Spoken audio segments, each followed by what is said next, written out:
Do you all, and welcome to this new edition of the Top 10 PPC News of the week. So what are we discussing? In this edition, we will be talking about tips on target ROAS, regarding Google Ads, be careful, search partners under scrutiny, dashboard for demand generation, target CPA for conversions or interactions, then automatically edit videos in PMax images. From Merchant Center in ads, how to bypass ad blockers, and finally, what is confidential matching and how does Google Ads use it? As for Met Ads, we summarize the news that has come out in the last week, including icons, the overlay label for sitelinks, video ads with images, data source categories, and average purchase conversion value. So let's start with two extra pieces of content that I would like to highlight. The first comes from Data FeedWatch, which has launched the AI-powered version of its feed optimizer. It is one of the first products on the market made by third parties and not by Google that automatically optimizes the product feed using artificial intelligence. Well, it is therefore interesting to try. Another thing just for the Italian audience, Giulia Bezzi has organized a webinar to answer some questions that we all have in digital marketing regarding the upcoming shopping season.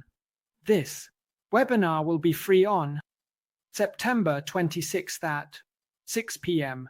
and I did a rough estimate among all the participants, and there are approximately 200 years of experience in the digital field. But let's take a look at our top 10. Let's start with number 10.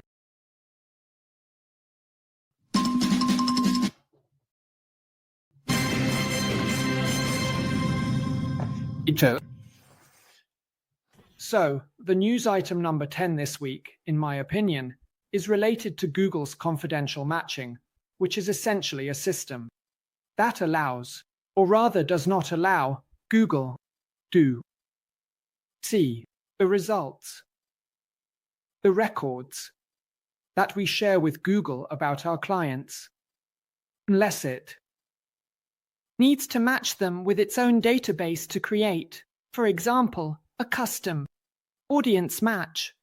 In other words, essentially, all of our marketing databases transmitted to Google will be intelligible to Google only to the extent that it is useful for creating our audience and not in its entirety. News item number 9.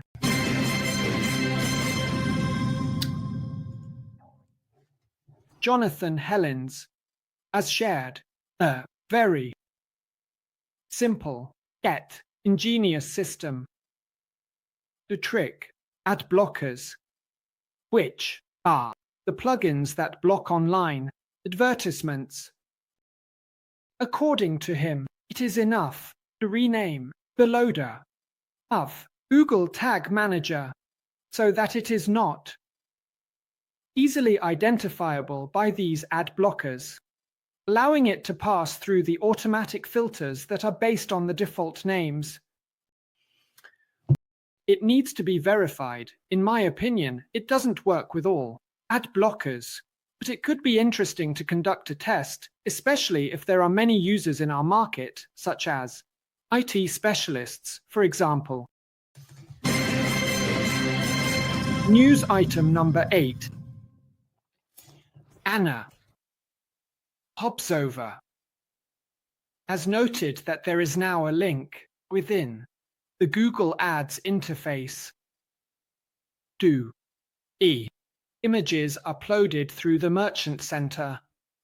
So now it is possible to use an image gallery That comes through product feeds, whereas before it was necessary to search for it on the website or to use stock images.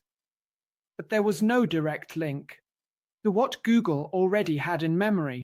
Therefore, there was only a lack of connection. But it was not possible to select it through the ads. News item number 7.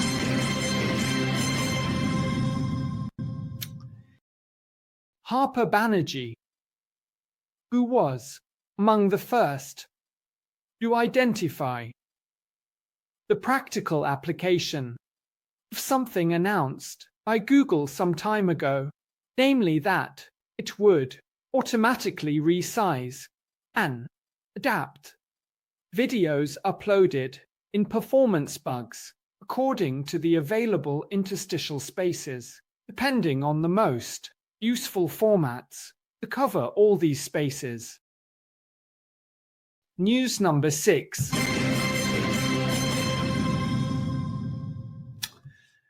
Rakshit Shetty, I hope that's how you say it, on lingreen.com, has reported the possibility of running campaigns with smart bidding, particularly target tCPA, which means cost per action objectives, even though you pay cost per interaction with the ad.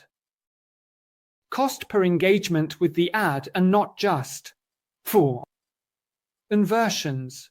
I don't believe this is something new because I think I have used it in the past as well, but in case it is, I am mentioning it because it is an interesting work hypothesis. News number 5. Flix Marketing, and in particular Robert Brady, a highly influential and respected figure. They post a rather interesting post about the highlights and the information that Google is starting to provide, thanks to artificial intelligence. So here we can see all the points where Google suggests something in the Google Ads interface, along with some explanations and comments from Robert Brady. News number 4. Bringing you the latest and most important updates. Christoph Skepp, who is an engineer at Google, has shared a tool on GitHub to create a dashboard with the engine data inside Luca Studio. Interesting to gain some in-depth insights from those available in the user interface. News number 3. The bronze medal. Ari Schwartz on Search Engine Roundtable. SEOroundtable.com, reporting a series of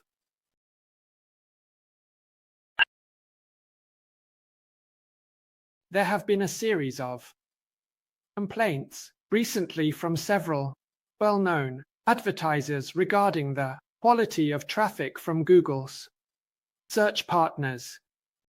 Now, if you have any experience with Google Ads campaigns, you know that the quality of this traffic has always been quite low.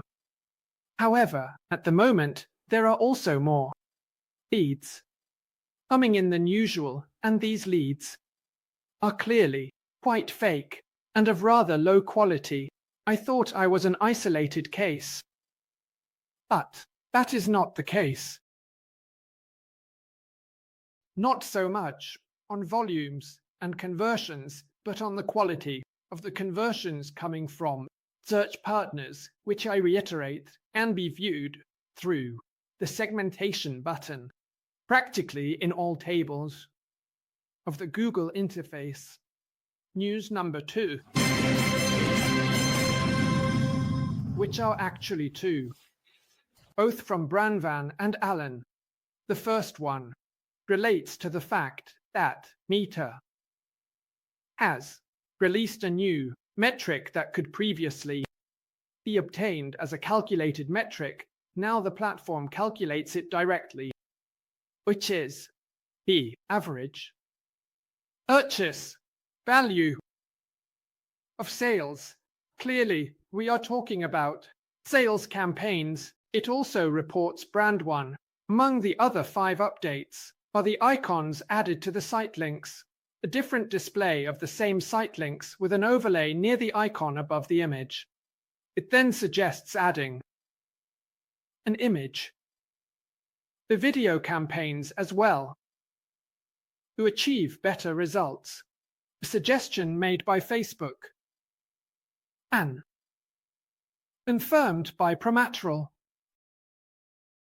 Then there is the possibility of categorizing the metapixel to lose less data, and an improvement in the navigation interface of the business manager. But let's move on to news number 1. This week, Thomas Etchell, also on LinkedIn.com, noticed that the suggestion for adjusting the target ROAS within Google Ads now also involves adjusting the budget, which is almost always an upward adjustment, resulting in a budget increase. So essentially, pay attention to this advice. That can also be automated upstream. So if you have activated the automatic recommendation for adjusting the target loss, be aware that it can also vary the campaign budget, as Google consultants have been strongly promoting this recommendation.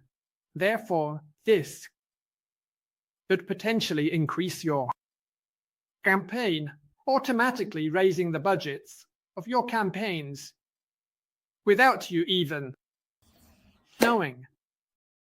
Well, with this kind of little bomb, I'll see you next time. Day, be ROI be with you, and have a great week, everyone. Goodbye.